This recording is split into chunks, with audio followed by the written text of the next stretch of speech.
ഈ ഒരു ക്ലാസ്സിൽ നമ്മൾ സംസാരിക്കുന്നുണ്ടാകുക ഇംപേഷ്യൻസിനെ കുറിച്ചാണ്, ക്ഷമയില്ലായ്മയെ കുറിച്ചാണ്. എന്താണ് ഇംപേഷ്യൻസ്? ട്രേഡിങ്ങിലേക്ക് വന്നു കഴിഞ്ഞാൽ കംപ്ലീറ്റ്ലി ഡിഫറെൻ്റ് ആയിട്ടുള്ള ഒരു സിനാരിയോ ആണ് നോർമൽ ജോബ് ചെയ്യുന്നത് ബേസ് ചെയ്തുകൊണ്ട്. നമുക്ക് നോർമൽ ജോലി ചെയ്യുന്ന സമയത്ത് നമുക്കറിയാം, നമ്മളൊരു ആക്റ്റീവായിട്ടോ അല്ലെങ്കിൽ ആക്റ്റീവായിട്ട് മെൻ്റലായിട്ട് വർക്ക് ചെയ്യും, അല്ലെങ്കിൽ ഫിസിക്കലായിട്ട് വർക്ക് ചെയ്യുന്നുണ്ടാവും അല്ലേ. ട്രേഡിങ്ങിലേക്ക് വന്നു കഴിഞ്ഞാൽ നമുക്ക് അങ്ങനെയല്ല. നമുക്കൊരു പ്രോപ്പർ സെറ്റപ്പ് ഉണ്ടാവും. ആ ഒരു സെറ്റപ്പ് വരുന്നവരെ വെയിറ്റ് ചെയ്യുക, പേഷ്യൻസ് ആയിട്ട് വെയിറ്റ് ചെയ്യുക. നമുക്ക് അതുവരെ വർക്കിങ്ങോ കാര്യങ്ങളൊന്നുമില്ല. നമ്മൾ ആ ഒരു പ്രോപ്പർ സെറ്റപ്പിന് വേണ്ടി വെയിറ്റ് ചെയ്ത് നിൽക്കുക. അതാണ് നമുക്ക് ചെയ്യാൻ പറ്റുന്ന ഫസ്റ്റ് കാര്യം. ഇത് ഇല്ലാത്ത സിനാരിയോ നമുക്കറിയാം, നമ്മളെല്ലാ ആൾക്കാരും ഒന്നെങ്കിൽ ഒരു വർക്കോ അല്ലെങ്കിൽ എന്തെങ്കിലും ചെയ്തിട്ടായിരിക്കും ട്രേഡിങ്ങിലേക്ക് വന്നിട്ടുണ്ടാകാം. അപ്പം നമുക്ക് ഒരു ദിവസം വെറുതെ ഇങ്ങനെ ചാർട്ട് നോക്കി ഇരിക്കുന്ന സമയത്ത് ക്രിയേറ്റ് ആവുന്ന ഒരു കാര്യമാണ് നമുക്ക് എന്തെങ്കിലും ഒന്ന് പ്ലേസ് ചെയ്താലോ എന്നുള്ളൊരു ചിന്ത.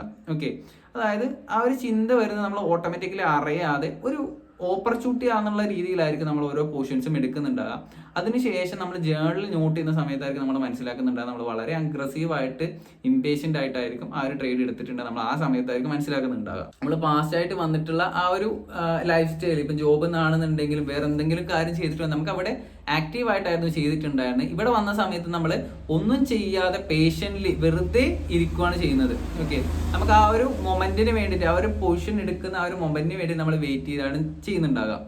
അപ്പോൾ ഇങ്ങനെ വെയിറ്റ് ചെയ്യുന്ന സമയത്ത് നമുക്ക് ഒരു അർജ് ഉണ്ടാവും, ട്രേഡ് എടുക്കാൻ വേണ്ടിയിട്ടുള്ള എന്തെങ്കിലും ഒന്ന് ചെയ്യണം എന്നുള്ള ആ ഒരു അർജിലായിരിക്കും നമ്മൾ ഇംപേഷ്യൻ്റ് ആയിട്ട് പോയിട്ട് ട്രേഡ് പ്ലേസ് ചെയ്യുന്നുണ്ടാകുക. ഇവിടെ നമുക്ക് നമ്മുടെ സ്ട്രാറ്റജിയോ ഉണ്ടാവില്ല, അൺപ്ലാൻഡ് ആയിട്ടുള്ള ട്രേഡ്സ് ആയിരിക്കും. അതേപോലെ തന്നെ ഇമ്പൾസീവ് ആയിട്ടുള്ള എൻട്രീസും കാര്യങ്ങളൊക്കെ ആയിരിക്കും. നമുക്ക് പുവർ ആയിട്ടുള്ള റിസൾട്ട് ആയിരിക്കും ഇതുകൊണ്ട് കിട്ടുന്നുണ്ടാവുക. ഒന്നെങ്കിൽ ബ്രേക്ക് ഈവനോ അല്ലാന്നുണ്ടെങ്കിൽ നമുക്ക് കൺസിക്യൂട്ടീവ് ആയിട്ടുള്ള ലോസോ ഇതിന്റെ പരിണാമമായിട്ട് കിട്ടുന്നുണ്ടാവും. ഓക്കെ, അപ്പൊ ഇതിനു വേണ്ടി നമുക്ക് ചെയ്യാൻ പറ്റുന്ന ആകെയുള്ള ഒരു കാര്യം എന്ന് വെച്ച് കഴിഞ്ഞാൽ നമ്മൾ ഈ ഒരു കാര്യം മനസ്സിലാക്കുക.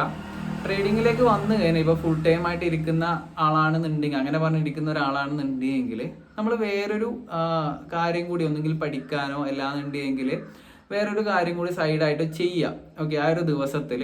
അതേപോലെ ആ ട്രേഡിങ് ചെയ്യുന്ന സമയത്ത് നമ്മൾ മനസ്സിലാക്കി, ഇപ്പം ഞാൻ ഇരിക്കുന്ന സമയം എന്ന് വെച്ച് കഴിഞ്ഞാൽ ഉച്ചൊരു 11:30 തൊട്ട് രാവിലെ ഒരു 11:30 തൊട്ട് ഉച്ചൊരു 12:30 അല്ലെങ്കിൽ ഒരു 2:30 വരെയുള്ള ആ ഒരു സമയത്താണ് ലണ്ടൻ കിൽ സോൺ പറഞ്ഞ ആ ഒരു സമയത്തായിരിക്കും ഞാൻ ഇരിക്കുന്നുണ്ട്. അതെനിക്കറിയാം. അപ്പോൾ ആ ഒരു സമയത്ത് ഞാൻ വെയിറ്റ് ചെയ്തിരിക്കുന്നു.